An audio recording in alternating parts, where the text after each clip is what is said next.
Hello, all you wonderful Rise of Kingdoms players out there. This is Dragothien here, and today we are going to be talking about some changes that just popped into the game.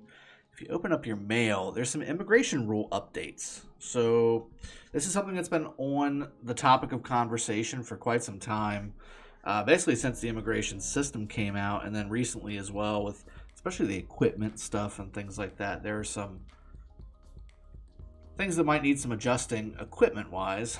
I think there are other things, and that's a different rant for a different day, I think. But let's just go over what I want to do today, which is immigration rules that are coming. This came out about 21 minutes ago. I had to reread this about 3 or 4 times to really get down what all of this stuff means. There's some pieces in here that are kind of fuzzy, and you also need to know some of the time frames, especially with new kingdoms, and what these seasons mean. So let's jump into that really quickly.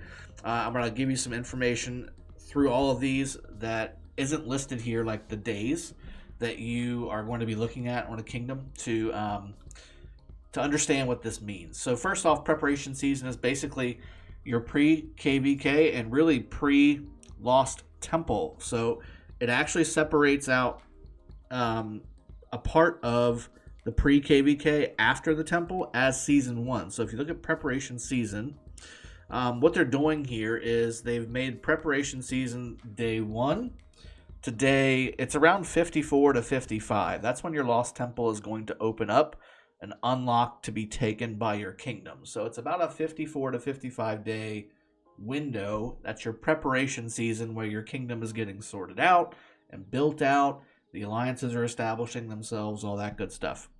So preparation season, that's what that is.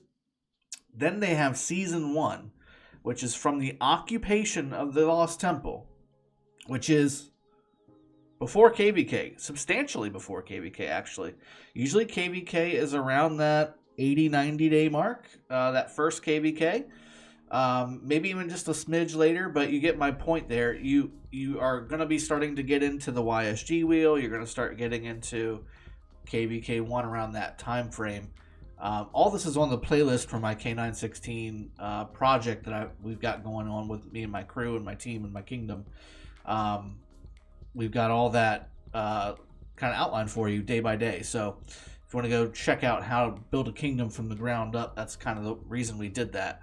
From the occupation of the kingdom's Lost Temple to the end of their first Lost Kingdom. So it's not just, season 1 is not just KVK1. It is KVK1 plus the lead up from the Lost Temple to KVK. So that's an important distinction because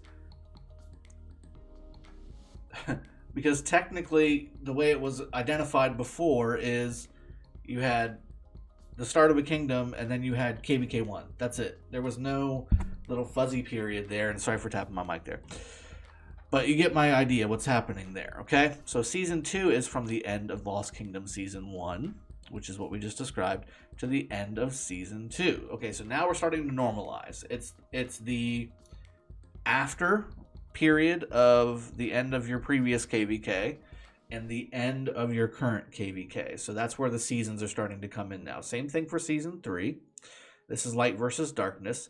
And then Season of Conquest. So everything after season 3 is called Season of Conquest. And this is leading into, I believe, where, especially after you've done your 4th season, which is Heroic Anthem, you can start to go in to choose what you want to do. If you want to stay going Light versus Darkness or stay versus going Heroic Anthem, which I don't know why you'd want to do that. Or if you want to go back and maybe do one of the earlier ones, or if you want to do one of the newer ones like Strife of the Eight or the Trojan War thing or whatever is coming out next, you never know. But this is where you're going to start to be able to choose as a kingdom, which I think is pretty cool. Season of Conquest, though, from the end of Season 3, Light versus Darkness, onward. So that's what that means. Now, immigration limited, this has always been the definition. You are unable to immigrate to a kingdom that is in a battle period, which is basically, the battle period is when you're in KVK. Now, I wish they would go on to describe the battle period more because they made a different distinction on Season 1. Season 1 is not just pre-KVK and KVK. It's a pretty significant amount of time after the temple to season 1. So I think there should be some further clarification there. But let's read through the rule optimizations. So if your current kingdom is in their preparation season or in season 1. So this is the beginning of the kingdom to the end of KVK 1. If that's the kingdom you are currently in, current immigration rules apply, but you cannot immigrate to a kingdom that has already finished season 1, which means that this to me is different. So current immigration rules for a kingdom like I just described means that you can move within the same continent forwards and backwards, no problem. You can move, when I say forward, I mean to an older kingdom. Right now, currently, you can move as far back as you want. When I say back, I mean you can go back to Kingdom 3 if you want to, okay? You can do that. But now it says you cannot immigrate to a kingdom that has already finished season 1. So that is no longer available, which I think for the most part, that's probably a quality of life thing for the players, because people who don't know the game and they're just starting out, they're like, ooh, I want to go back to an older kingdom. With this account, they're missing out on 30 commanders if they go back to a really early kingdom and they just started in Kingdom 2100 or whatever. So they're going to miss out on their YSGs, their Richard, their Guan, their Alex, their Saladin, their Takeda, their Attila, their all that stuff, right? They're going to miss out on all that if they migrate back. So I think the game in this situation here is just trying to block players from shooting themselves in the foot, because if you migrate back to those kingdoms with nothing, you're just not going to be able to do anything, right? So I think that's the reason why they do that. That's number 1. Okay. Number 2, if your current kingdom is in season 2. Now remember, season 2 is from the end of season 1 to the end of season 2, which is the end of your KVK. Okay. If you're in that category, so you just finished KVK 1, you're during your resting period, or you're in KVK 2. Okay, that's if your current kingdom is in season 2. You can only immigrate to other kingdoms in season 2's off-season period, which means if you are in that off-season period for season 2, or you are in KVK 2, you can only migrate to other kingdoms that are in KVK 2 or before KVK 2 in their off-season period. So you can't migrate from KVK 1 or KVK 2 to KVK 1, which is just the way it is now. But it also means you can't skip KVK 2 and go to KVK 3, which, again, I don't know why you would want to do that, because KVK 2 is one of the funner KVKs in the game. So, again, I think it's just a matter of your blocking, because you want to give some, make sure that people have the chance to get woo. And again, the commanders, those early game commanders are very important to get to really build a foundation for your account. So I think they're just trying to block that. You can only immigrate to other kingdoms in season 2's off-season period. You can't migrate to season 3 off-season. You certainly can't migrate to season 1 off-season, because that's before KVK 1, and they've definitely discouraged that. Number 3. If your current kingdom is in season 3. So this is the end of KVK 2. So this is day, I want to say close to 200 or so, roughly. Maybe 220. To the end of KVK 3, which is Light versus Darkness.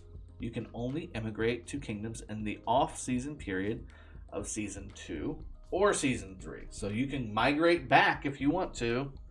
When I say migrate back, migrate forward to go back to KVK 2 if you want to. Or you can redo Light versus Darkness all over again. It's up to you. Or, again, if you're in KVK 3 right now, right, you're in Light versus Darkness, and there's other kingdoms that are about to go into KVK 3 Light versus Darkness, you can migrate there. But if you are in Light versus Darkness and you want to migrate to Heroic Anthem, you can't do that. with this system. Okay. Number 4, if your current kingdom is in the season of conquest. Again, this is heroic anthem and on. All right. You can immigrate to any kingdoms in the off-season period of season 2, 3, or the season of conquest. So again, once you hit that heroic anthem season, right, you can migrate anywhere as long as it's not KVK1, which is, again, the way it already is. So that part has made no changes. If you are part of an older kingdom, and I would say, I think this is probably including up to basically half the kingdoms in the game, maybe 400 to 500s, because 307 just got their first heroic anthem, but they're on the later bracket. They're kind of on a bubble with their bracket. So I want to say 400 to 500s is kind of where that bubble is right now. Everything after that, 600, 700, 800, is still in Light versus Darkness, as far as I'm aware. And at least Light versus Darkness, if not KVK2, once you start getting to the 1900s and late 1800s. So this is starting to affect half the game.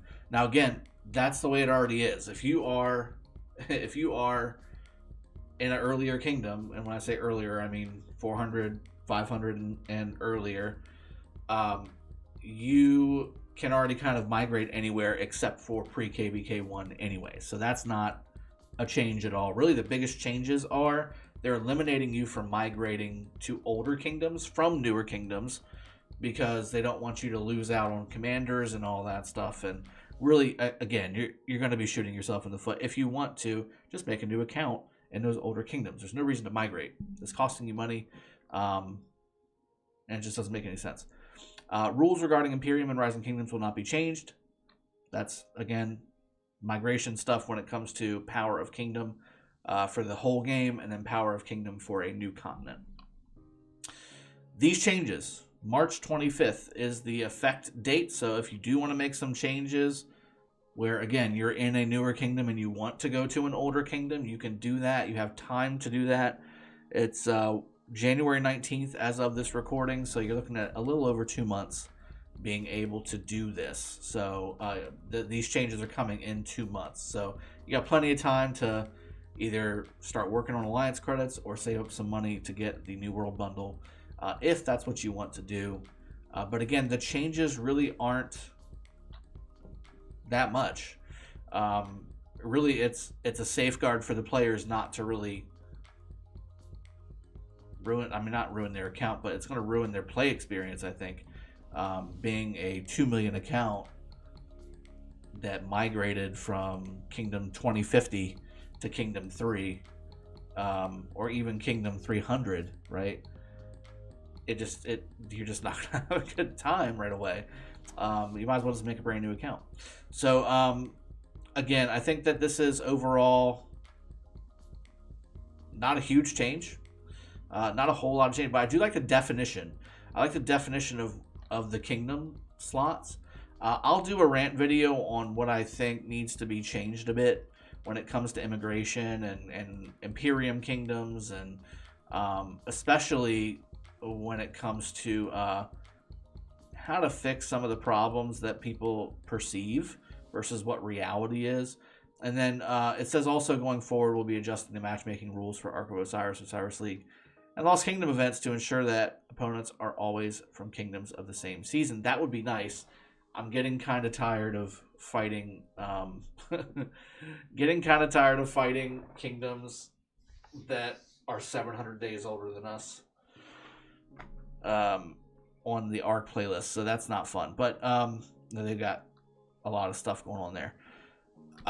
It says they sincerely apologize. I'm not sure if there's anything to apologize for. It's just they're making some changes to the game. So I think there's some more things that need to be done. And again, I'll make a rant video on another day to kind of explain what my thoughts are. But for the most part, you don't need to necessarily ignore this, but there's nothing earth-shattering here that's affecting, as far as I can tell.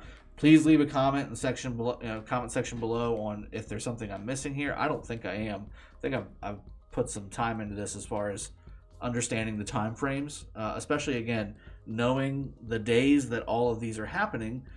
You can, again, look at the playlist that I've got for starting 9/16.